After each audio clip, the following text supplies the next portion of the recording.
गङ्गातरङ्गरमणीय जटाकलापं गौरीनिरन्तरविभूषित वामभागं नारायणप्रियमनङ्गमदापहारं वाराणसीपुरपतिं भज विश्वनाथम्। वाचामगोचरमनेकगुणस्वरूपं वागीशविष्णुसुरसेवितपादपीठं वामेन विग्रहवरेण कलत्रवन्तं वाराणसीपुरपतिं भज विश्वनाथम्।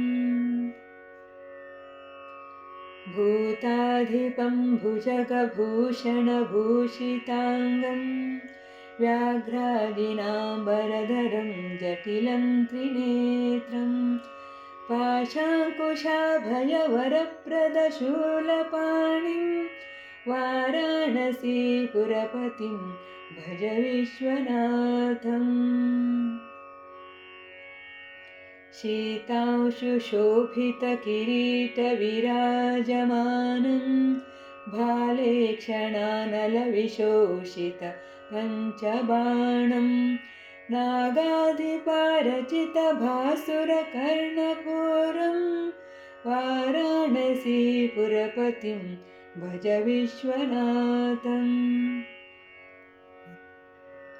पञ्चाननं दुरितमत्तमतङ्गजानां नागान्तकं धनुजपुङ्गवपन्नगानां दावानलं मरणशोकजराटवीनां वाराणसीपुरपतिं भज विश्वनाथम्।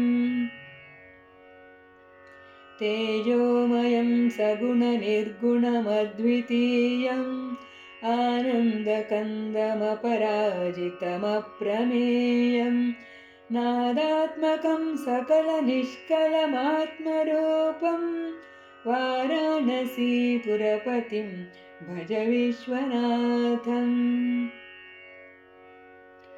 आशां विहाय परिहृत्य परस्य निन्दां पापेरतिं च सुनिवार्य मनस्समाधौ आदौ सुरत्कमलमध्यगतं परेशं वाराणसीपुरपतिं भज विश्वनाथम्।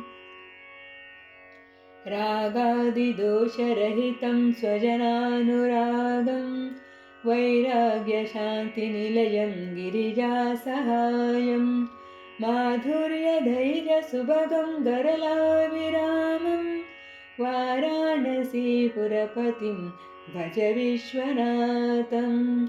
वाराणसीपुरपतिं भज विश्वनाथम्। वाराणसीपुरपतिं भज विश्वनाथम्।